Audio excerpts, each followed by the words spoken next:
25 साल की उम्र में 60 लाख की कमाई, Absolutely yes. कितने साल लगे to reach that 100 crore run rate? 4.5 years. अगर किसी इंडियन को बिजनेस स्टार्ट करना है तो what's the most important knowledge they should have? Knowledge की ज़रूरत नहीं है, कॉन्फिडेंस की ज़रूरत है. जो स्टूडेंट्स ये पॉडकास्ट सुन रहे हैं, कॉलेज में हैं, उनको आप क्या एडवाइस देना चाहेंगे? अगर बिजनेस करना है तो जल्दी से जल्दी कर लें. भारत के बिजनेस स्पेस में इनोवेशन कहाँ देखते हैं? हर जगह इनोवेशन है, बट ऑफ कोर्स क्योंकि मैं टेक से आता हूँ तो मैं बोलूँगा एआई हम लोगों के लिए आज एक प्लेटफॉर्म है जिसमें हम लोग इंडिया से ग्लोबल कंपनीज बना सकते हैं. What differentiates a leader from an employee? The capability to inspire, motivate and be responsible for your team members more than you. किसी को पता है कि हाँ मुझे एक बिजनेस करना है बट आइडिया नहीं है, तो वो क्या कर सकते हैं? अपने आप को सराउंड करें उन लोगों के साथ जैसे ही पहला एक ठीक ठाक सा आइडिया है.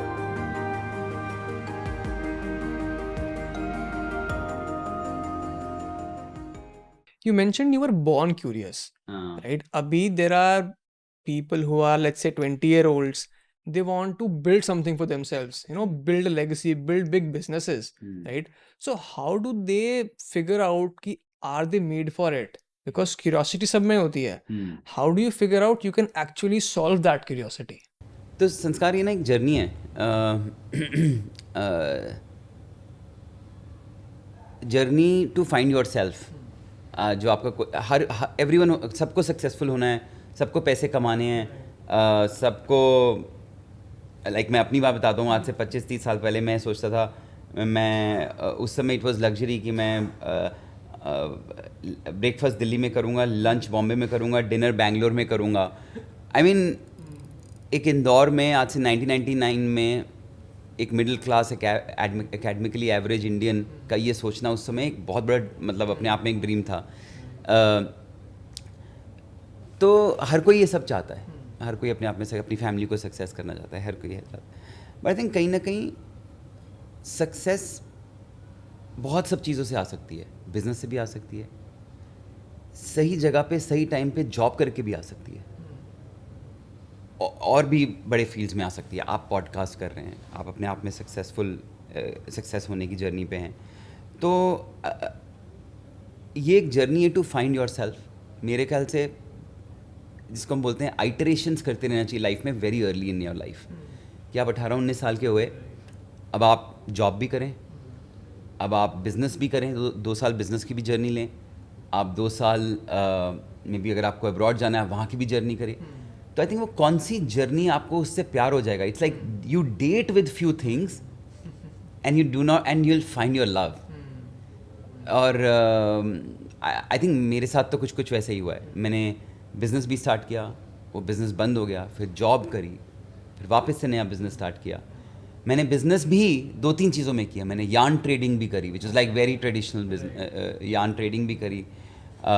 मैंने टेक्सटाइल्स में मैंने because my family was in textiles, not as a business family but my father worked in the textile industry. तो apparently तो टेक्सटाइल में ट्रेडिंग करी, टेक्सटाइल में इंडस्ट्रियल मिल्स में काम किया. लेकिन जब इंटरनेट पे काम करना शुरू किया तो I got my love there. और फिर बिजनेस करना या जॉब करनी, जब मैंने जॉब करी 3 साल, मैंने जॉब बहुत एंटरप्रेन्योरली करी, विद एंटरप्रेन्योर माइंडसेट से करी.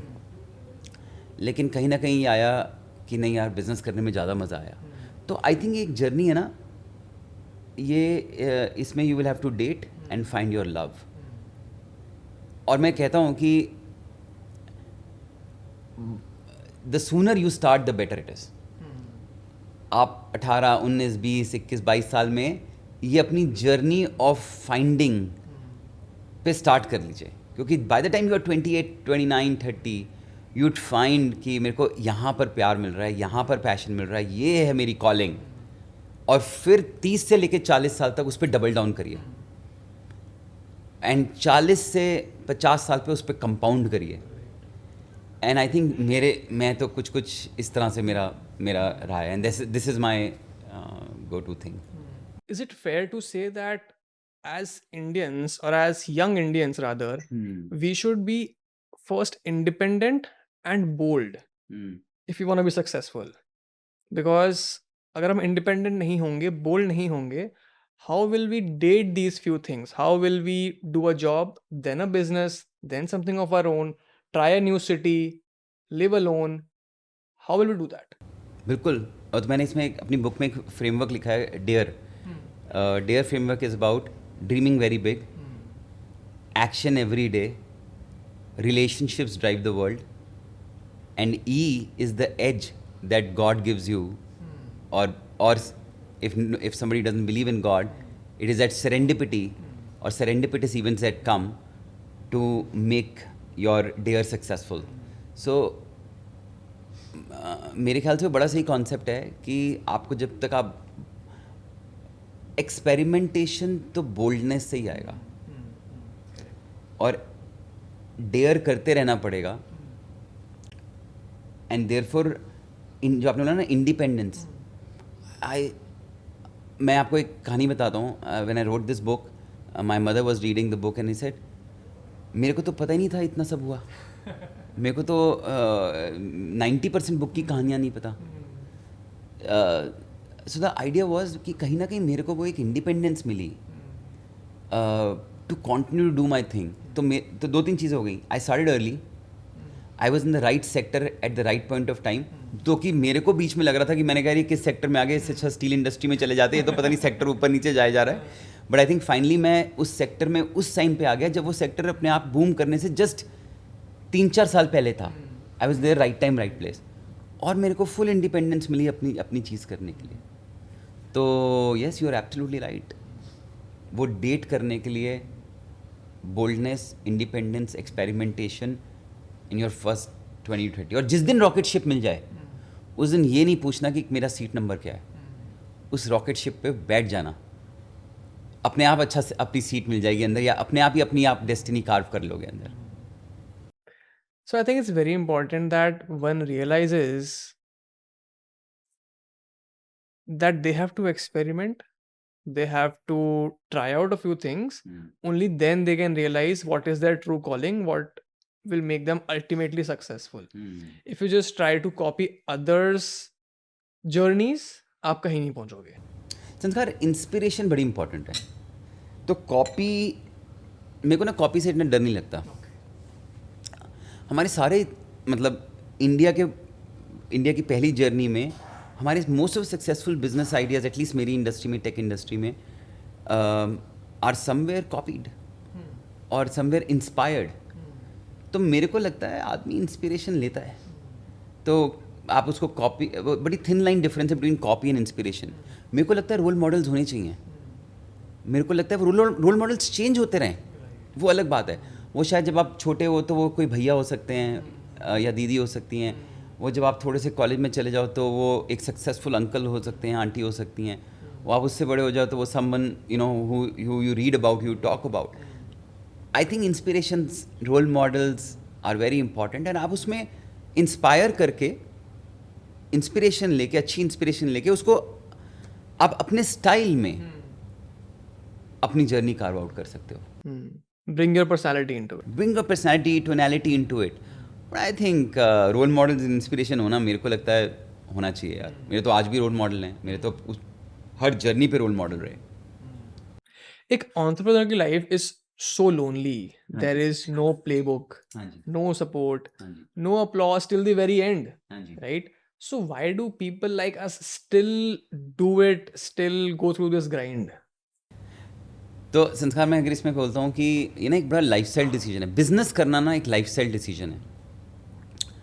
इट्स लाइक मैंने अपनी लाइफ में ना पहली मैराथन करी 2003 में. एयरटेल की मैराथन होती थी, दिल्ली में शुरू हुई, तो मैंने कहा ये बढ़िया चीज़ है, चलो मैराथन करते हैं. तो मैंने मैराथन कंप्लीट करी. सुबह 4-4:30 बजे उठ के गया, तो मेरी मदर और मेरी वाइफ ने कुछ सुबह काब्स वगैरह दिए. मैंने मैराथन करी, मेरे को मेडल मिला. मैं घर आया और घर आके मेरे को लगा कि मेरे लिए तालियां बजेंगी कि अरे यार तुम मैराथन कर आए. लेकिन घर आया तो लोगों ने बोला अरे यार ये क्या बेवकूफ़ी वाला काम कर आया, ये कौन 21 किलोमीटर, मतलब हाफ मैराथन की बात कर रहा हूँ, कौन 21 किलोमीटर भाग कर आता है, सुबह सुबह की नींद भी खराब कर दी, आओ छोले भटूरे खाएं. मैंने कहा मेरे को मेडल मिला यार, मैंने 21 किलोमीटर भागा हूँ. उस दिन मेरे को रियलाइज़ हुआ कि business journey, entrepreneurial journey, या कोई any journey where you are going through uncharted territories, वो जर्नी ना आप अपने लिए कर रहे हो, अपने पैशन के लिए कर रहे हो, अपनी सेटिस्फैक्शन के लिए कर रहे हो, कोई एक प्रॉब्लम, वो प्रॉब्लम सॉल्व कर रहे हो जिस प्रॉब्लम का सपना आप ले रहे हो. और people will not genuinely appreciate at that point of time because it is आपको सोच आ रही है, आपको सपना आ रहा है. तो मैराथन का एग्जांपल इसलिए है कि it's like mountaineering, it's like marathon, कि जो आपने एंड में जाके देखा, पहाड़ पे चढ़ के जब आपने देखा, आपने कहा वाओ, आप इतनी मेहनत करके पहाड़ पे चढ़ते हो और आप क्या देखते हो, आप एक नथिंगनेस देखते हो. वो नथिंगनेस को ना बयान नहीं कर सकते आप. तो same is with going through any uncharted territory, same is through going through any business for that matter. The claps may or may not even come, but it is that you are doing it for your own self, it is your own lifestyle, own journey.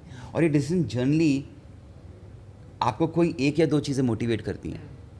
For काफ़ी कम time होना चाहिए ऐसा कि वो सिर्फ पैसा हो. It is most could be आपको एक बहुत प्रॉब्लम चुभी या दिखी जिसको आप सॉल्व करना चाहते हो, आपने कहीं से इंस्पिरेशन ली कि वो वो चीज़ कहीं और सक्सेसफुल है, उसको आप यहाँ पर इंडिया में सॉल्व करना चाहते हो.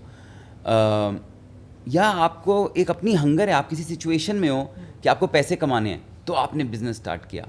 तो कहीं ना कहीं वो मोटिवेशन कुछ और हो सकती है, बट यह आपका डिसीजन है. तालियां बजेंगी या नहीं बजेंगी, इसके लिए आप नहीं कर रहे. मेरी तालियां तो पता नहीं बहुत लेट बजी. मे बी आज जो मैं आपसे बात कर रहा हूँ, ये 25 साल की मेहनत है कि आपने मेरे को अपने शो में बुलाया, मैं ये बुक लिख पाया. तो इसके पीछे 25 साल की मेहनत है, 25 साल के ऊंच नीच, उतार चढ़ाव, रोना धोना, खुशियाँ, ये सारी है. This is how it is.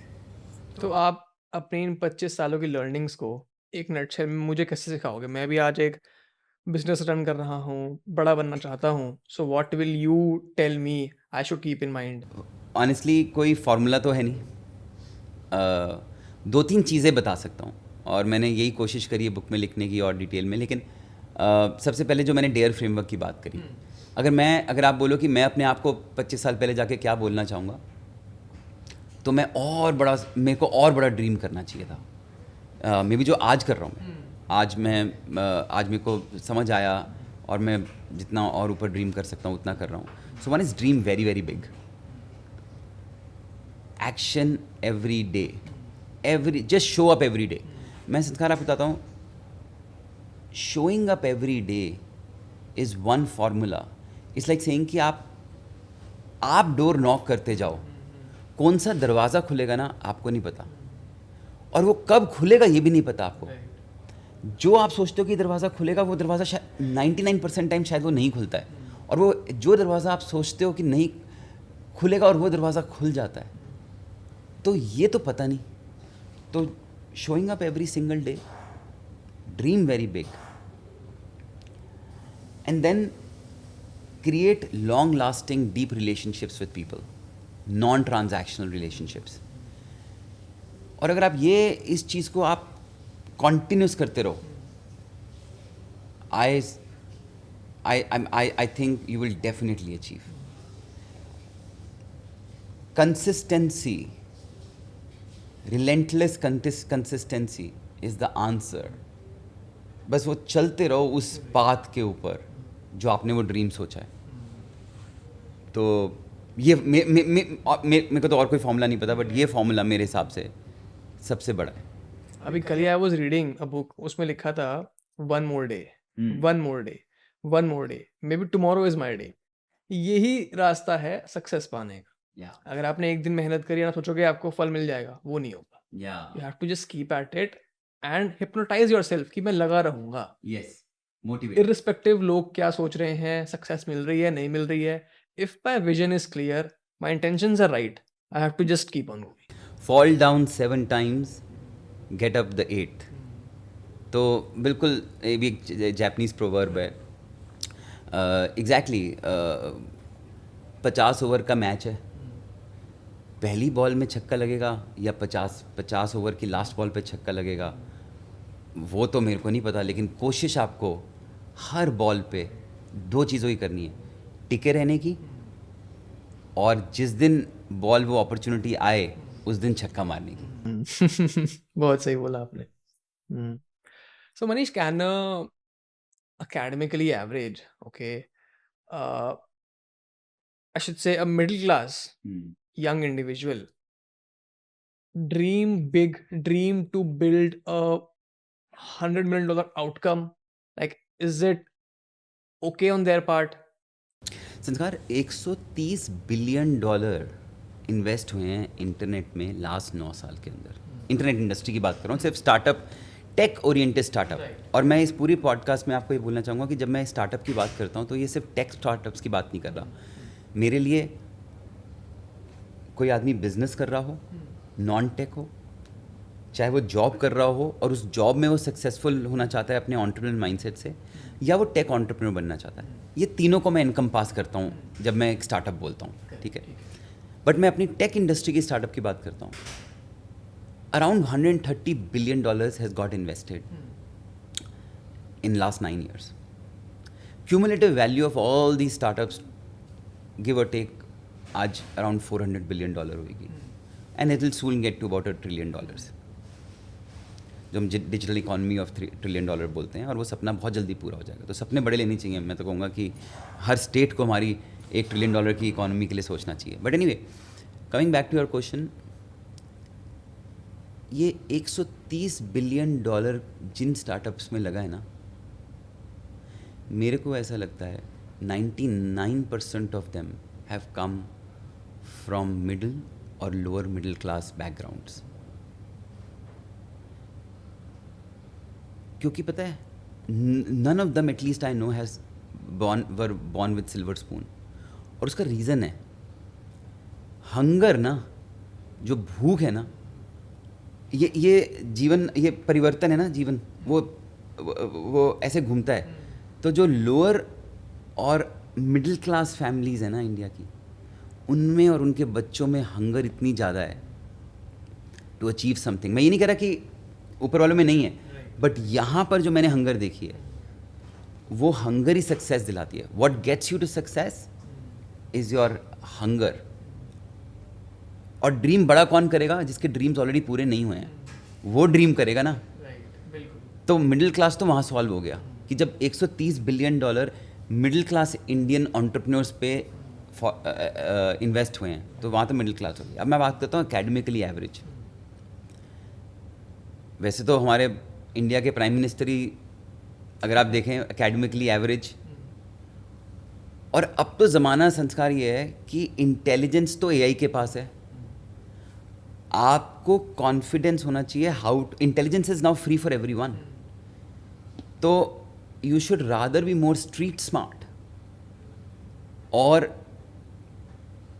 I would say you should have the capability, a managerial capability to use intelligence. और अगर आपके पास ये कैपेबिलिटी है, आप स्ट्रीट स्मार्ट हैं, आप में आपकी एक मैनेजरियल कैपेबिलिटी है, आप में एक कॉन्फिडेंस है, अंदर इंटरनल कॉन्फिडेंस है, तो I think then passing out from a tier 1 college also will not matter so much. It definitely matters. I really respect the cream that goes to tier 1 colleges, लेकिन इसका मतलब ये नहीं है कि tier 2, tier 3 colleges वाले successful नहीं हो सकते. मतलब 100% सक्सेसफुल हो सकते हैं, और हुए हैं, क्योंकि their ability to manage, use intelligence confidently is more critical than than proving that they have gone to the big college and that they're intelligent. So 100%. Right. So tell me that you have invested in so many companies, worked with so many founders. What have you realized is the most important decision a founding team takes in their first 100 days? बहुत ही बढ़िया question है. In fact मैंने ना ये actually इसका answer कुछ हफ्ते पहले ही आया मेरे को. तो जो हमने ये I have been very fortunate that I meet very high quality entrepreneurs जो आते हैं हम जाते हैं उनके पास, पिच करते हैं. I am very fortunate to work with few of them. तो मैं अपने आप से ये क्वेश्चन पूछता था कि how do I identify he is a special founder और she is a special founder. क्योंकि व्हेन अर्ली स्टेज में तो you are investing behind the person, right. They say bad idea, great team, invest. Great idea, bad team, don't invest. So you are basically investing behind a team. तो मेरे को अपने आप से ये answer चाहिए था कि how do you identify it's a great team. तो आंसर आया, apart from the fact that one is ethical, honest,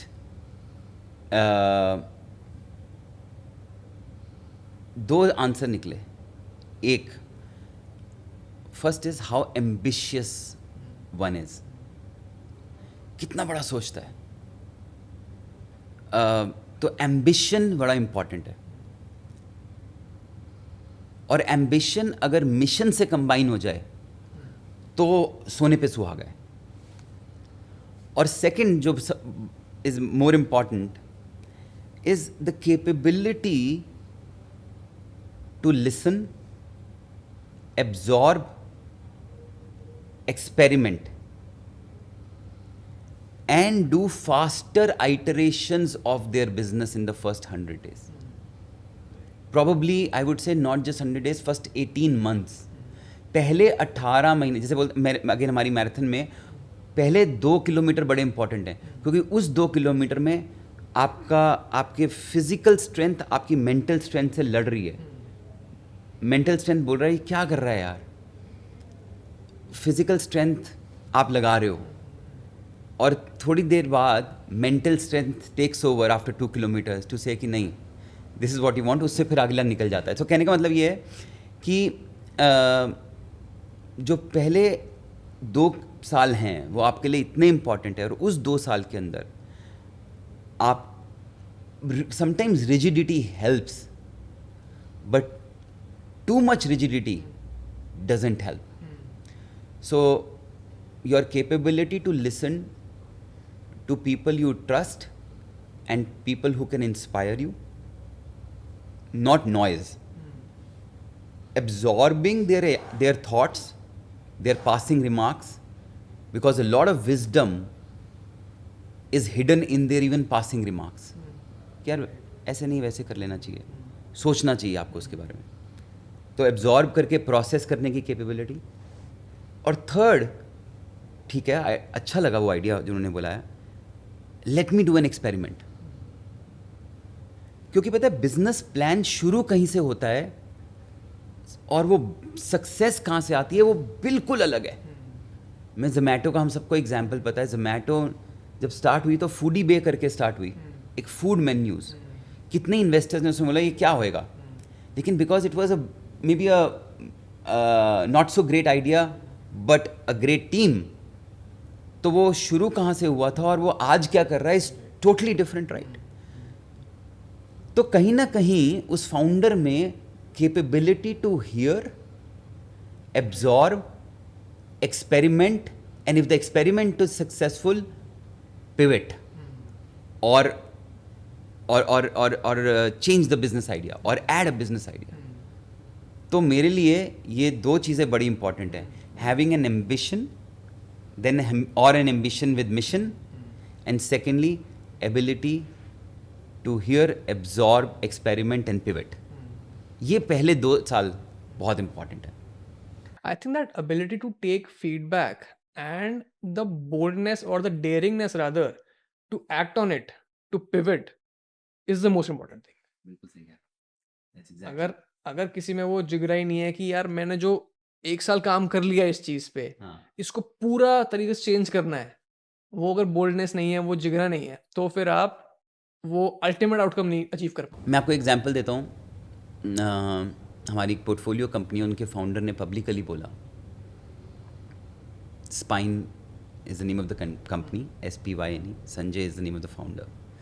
I think he publicly said that there came a time when they killed 80% of their business intentionally because they were finding success or or large market or very different reasons कि that वो 80% business अगर वो kill नहीं करते तो उनका 20% business आज बहुत बड़ा नहीं होता, वो 80% नॉइज बन के रह जाता.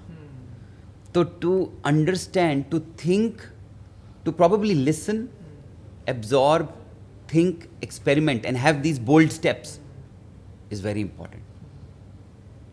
कि वो कौन सा मैं ऐसा 20% बिजनेस चुनूँ जो बहुत बड़ा हो सकता है, लेकिन अगर वो 80% में साथ रखता तो शायद कहीं ना कहीं वो उसके लिए नॉइज रह जाती. He took this bold step and it's a very successful company. I think no one talks about the middle phase where, you know, the excitement fades and the finishing line is very far. It's just you and decisions, questions, people questioning your authority. Us middle phase mein you are just stuck. And most people give up there itself. Not because they couldn't do it, but because they feel it wasn't supposed to be this way. उनके mind में था कि it had to be a rosy ride, growth होती रहेगी, but जब वो एक uncertain period आता है then they don't have the answer for it. Sanskar, I have personally also gone through this. मैंने अपने बुक में लिखा है इसके बारे में. It's called entrepreneurial fatigue. और ये समय आता है, दीज आर दोज ओवर्स जिसमें आप खड़े हो, रन नहीं बन रहे हैं, बॉल भी नहीं आ रही है, प्रेशर बहुत है. तो उन फेजेस में क्या करना चाहिए? तो किसी ने मेरे को बड़ा अच्छा बोला है, between the first breath you take and the last breath you release, all in between everything is mind set. लेकिन ऐसे प्रैक्टिकल सिचुएशंस आते हैं जिसमें अपना माइंडसेट आदमी खो जाता है, राइट? तो मेरे साथ भी आया. बट आई थिंक इसके अंदर ना कहीं 2-3 फ्रेमवर्क्स हैं. एक है try to always be surrounded by people who motivate you.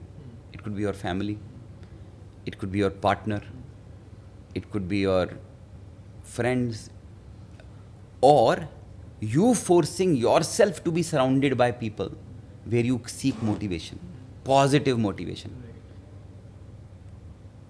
and surrounding yourself with people who have either done big or thinking big and then make you think big.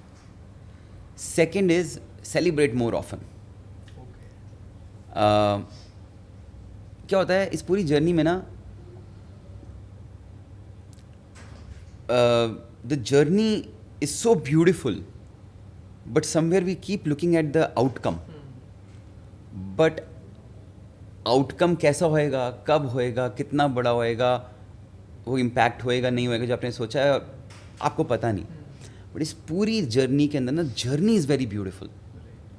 When we exit a company, जैसे हम लोगों ने 2-3 companies exit करी, trust me, what the things that I remember is of the journey, not the end. तो और उस journey में ना, celebrating small moments becomes very important. I'll give you an idea.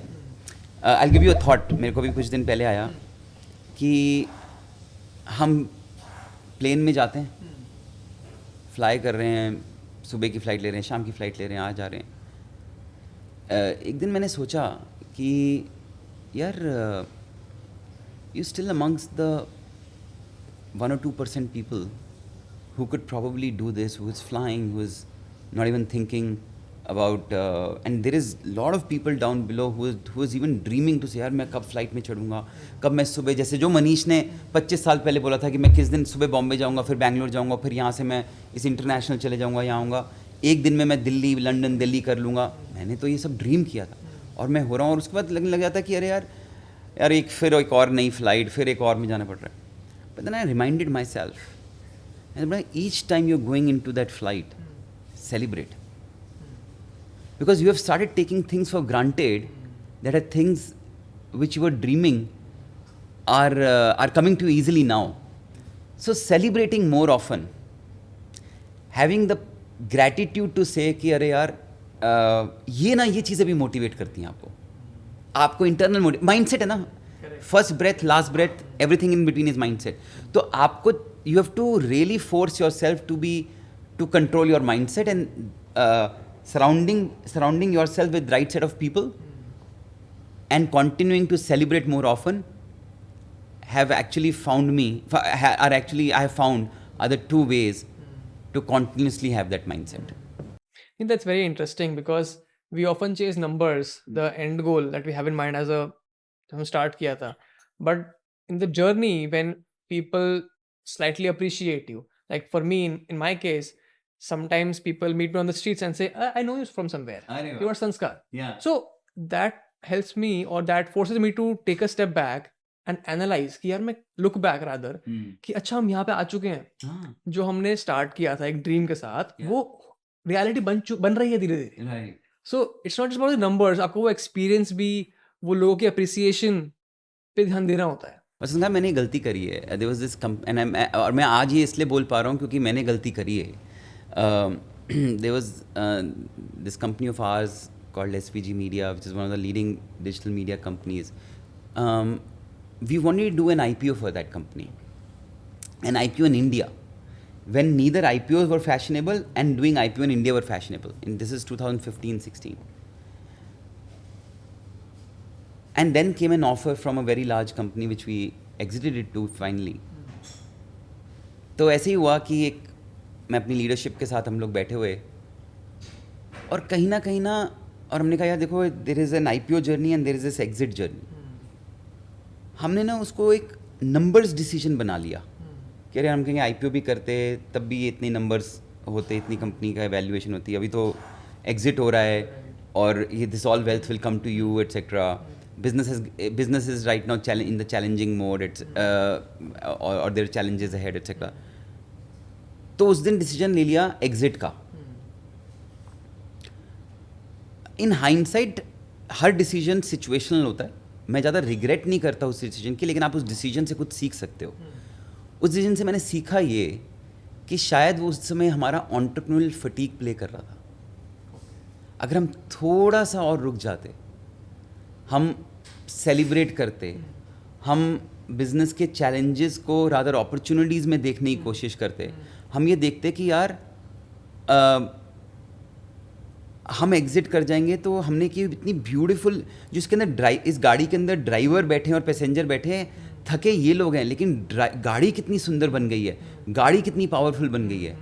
उस एग्जिट से तो अंदर वाले लोग थोड़े फटीग में थे. अगर हम रुक के ब्रेक लेते, थोड़ी सेलिब्रेट करते, तो शायद आज वो गाड़ी अपने आप में और स्ट्रॉन्गर और बोल्डर होती अगर हम उसका IPO कर लेते. But we took a decision to sell that car to someone. उस decision to sell that car someone में वो प्लेटफॉर्म भी साथ में चला गया, वो कार भी चली गई. हाँ, वो ड्राइवर्स और वो पैसेंजर्स जो उस कार में बैठे हुए थे, उन्होंने एक पर्सनल वेल्थ क्रिएशन करी, सब कुछ किया, बट वो ब्यूटीफुल कार भी साथ चली गई.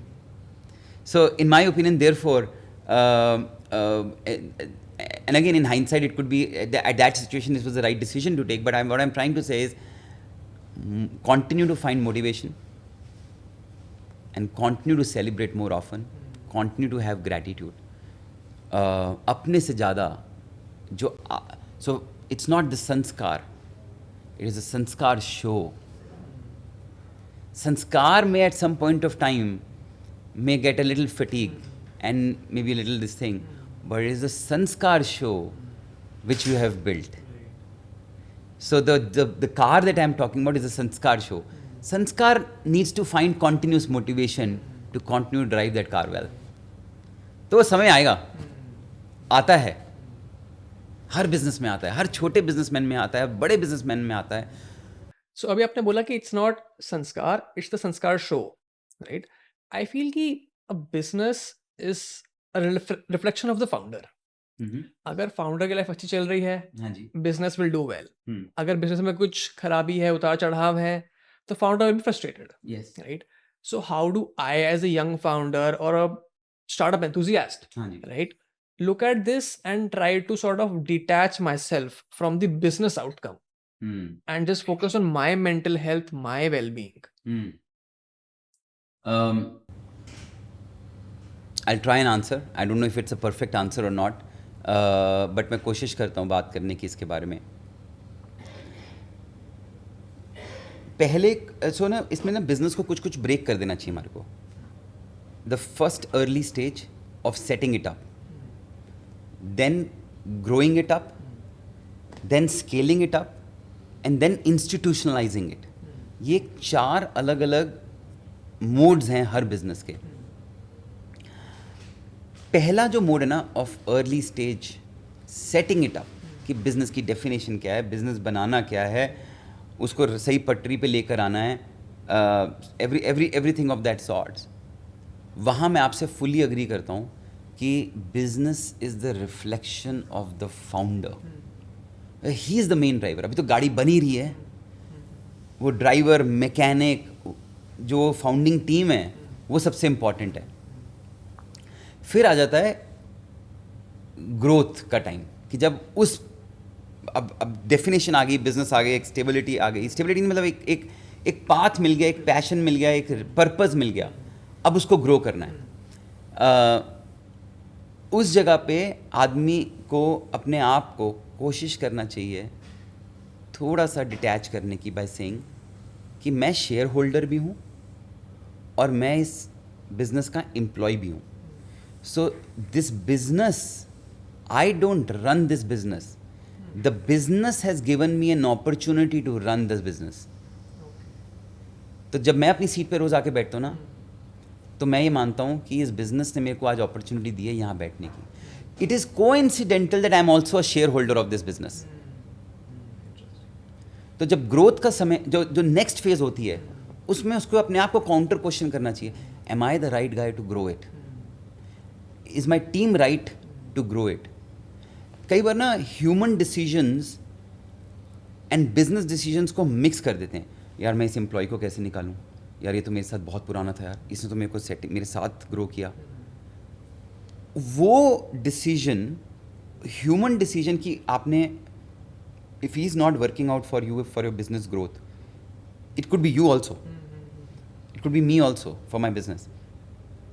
उसको जाना, उसके करियर का देखना, उसकी नई नौकरी लगवानी, उसको सही सिवरेंस देना, उसके ESOPs को संभाल के रखना, या उसको दूसरी जॉब देना, वो एक ह्यूमन रिस्पॉन्सिबिलिटी है.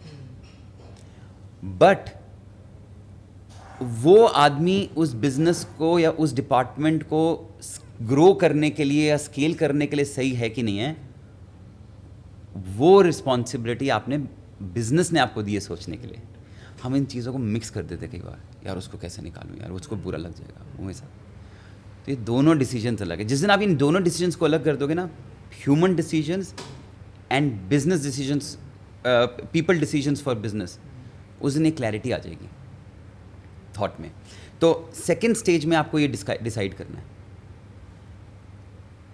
थर्ड स्टेज है स्केलिंग और इंस्टीट्यूशनलाइजिंग की. वहाँ पर कैपिटल एलोकेशन के डिसीजन सही लेने हैं. तो मैं आपको तो एग्जांपल देता हूँ. कई लोग बिजनेसेस क्रिएट करते हैं and they very well know कि these businesses will suck a lot of money. Market creating businesses हैं, फास्ट ग्रोइंग बिजनेस हैं, winners take it all businesses हैं, लेकिन वो बिजनेस के लिए क्या सही काम नहीं कर रहे. तो capital becomes the most important mode for the business. लेकिन what they are actually ending up doing is not helping the business for continuous capital fund raise और continuous investor story telling etcetera, कि वो fund raise आता रहे, capital आती रही business में, ताकि बिजनेस आगे ग्रो करता रहे, winners take it all business के हिसाब से. They rather try and put themselves a lot in operations instead of institutionalizing the operations and continuously doing a lot of investor storytelling, a lot of investor confidence building, a lot of future looking at business in the future, more strategy but operations. So her business का, जैसे मैंने आपको बताया, 4 stages हैं. इन stages में आपको human decisions और business decisions को अलग लेके चलना पड़ेगा। आई थिंक वहाँ पर क्लियर आ जाती है। और जहाँ तक अपनी मेंटल हेल्थ की सवाल है, उसका जवाब मैंने आई थिंक इससे पहले दिया कि कहना आसान है माइंडसेट रखना, बट उस माइंडसेट को हमेशा सही तरीके पे रखने के लिए आपको you have to be surrounded by the right set of people. Family बहुत सपोर्ट करती है, क्लोज फ्रेंड्स बहुत सपोर्ट करते हैं। मेरे को लगता है इसमें पार्टनर जो आपका को पायलट है या को फाउंडर है वो बहुत सपोर्ट करता है। कई बार ऐसा होता है कि यार मैं थक गया हूँ, तू चला ले यार, ऐसा टाइम आता है। तो ना अभी बोलते हैं कि हैविंग को फाउंडर्स आर अमेजिंग। तो life partner and business partner. और इसमें एक लास्ट फ्रेमवर्क देता हूँ आपको इस सवाल के लिए, 4 P's का framework. First P is parents, second P is partner which is life partner and business partner, third P is people who either work for you or for the business or surround you, because constant motivation and constant institutionalization. And lastly, prayers, gratitude, meditation, cutting down noises. And I think ये 4P का framework जो है ना, मैंने again book में लिखा है इसके बारे में, has really at least helped me to get on to this journey. So to the 23-year-old, ambitious, driven, confused, caught in social media, listening to us right now, what will be your one brutally honest advice to them? देखो मैं तो खुद सीख रहा हूँ, I am a continuous learner right now myself. So मैं ये बोल सकता हूँ कि जो मैंने सीखा उसमें से एक अगर मोस्ट ब्रूटली ऑनेस्ट एडवाइस ये है कि think of it like a journey. बड़ा अच्छा किसी ने सिखाया मेरे को, जब आप पहाड़ चढ़ रहे होते हो ना, हर किसी का अपना स्टाइल है। या मैं जब मैराथन रन करता हूँ ना, तो मैं देखता हूँ कि कई लोग मेरे से आगे हैं, कई लोग मेरे से पीछे हैं, कोई थोड़ी स्पीड पे भाग रहा है, कोई मेरे से कम स्पीड पे भाग रहा है, कोई म्यूज़िक सुन के भाग रहा है, कोई बिना म्यूज़िक के भाग रहा है, कोई शॉर्ट्स में भाग रहा है, कोई कैसे भाग रहा है। तो मेरे को ये रियलाइज़ हुआ कि ना ये आपकी अपनी जर्नी है। अगर आप पहाड़ चढ़ रहे हो तो कोई पैदल चल के चल रहा है, कोई बग्गी में चढ़ रहा है, कोई घोड़े में जा रहा है, कोई ट्रैकिंग करके जा रहा है, कोई भाग के जा रहा है, कोई पैदल चल के जा रहा है। आपकी अपनी जर्नी डिसाइड करिए, अपनी स्पीड डिसाइड करिए, अपना तरीका डिसाइड करिए जिसमें आपको खुशी मिलती है। कोई जल्दी चढ़ लेगा, कोई लेट चढ़ लेगा।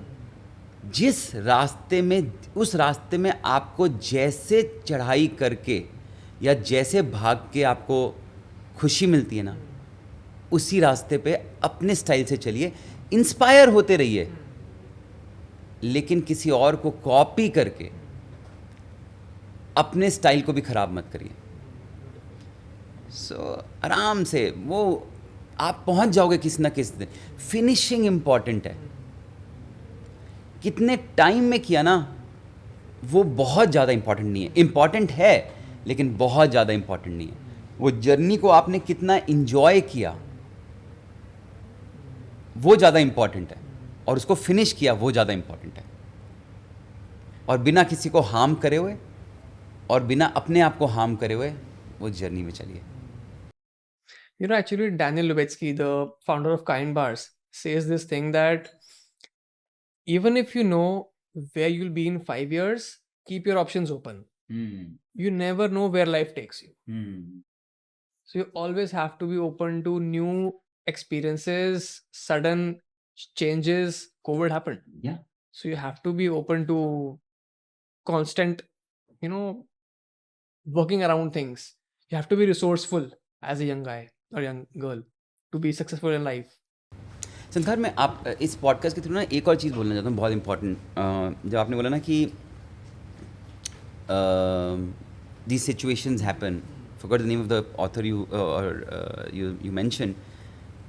तो मैंने ना एक लाइफ में एक वर्ड सीखा, अगेन मैं बुक में लिखता हूँ इसके बारे में, one of the very few things that I right.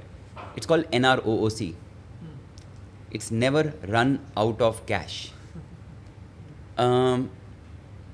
ना ये सिचुएशंस, और कुछ बिजनेस में लोग लोन लेते हैं बैंक से क्योंकि वो इन्वेस्टर फ्रेंडली बिजनेसेस नहीं है, या उस बिजनेसेस में इन्वेस्टर नहीं आए. कुछ लोग इन्वेस्टर से पैसे लेते हैं, कुछ लोग स्टेक बेचते, कैसे भी लेते हैं, राइट, बट कैश लेंगे तभी बिजनेस चलेगा.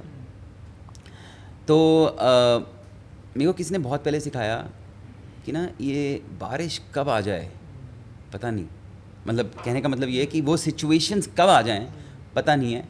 हमेशा keep reserve, always have, if you have taken enough money, always keep 25% of the amount that you raised or have for rain checks. Because इसी समय पे there are businesses that, tough times में ही ऐसा आता है जब when a lot of businesses fail, and some businesses who have passed through these tough phases grow up like anything. और वो पास करने के लिए ना प्रैक्टिकल सिचुएशन ये है, आपका कैश आपके लिए, कोई पैसे का काम पैसे ही करता है, वो पैसे, वो उस समय वो कैश होना आपके लिए बहुत ज़रूरी है. तो रिजर्व रखना, NROOC का फॉर्मूला जो है ना, वो मेरी लाइफ में आज स्टक रहा है कि never run out of cash. Awesome. On that note, thank you so much, Manish ji, for being here, for sharing your insights and knowledge. Thank you so much. Sanskar, thank you very much, and I hope that everyone who's watching this and everyone who watches your podcast, and because it's a young audience, I would wish everyone, we all have to make India proud. We all have to participate in making India a multi-trillion dollar economy, and we all should try and become internally and externally successful, keeping in mind doing good for everyone.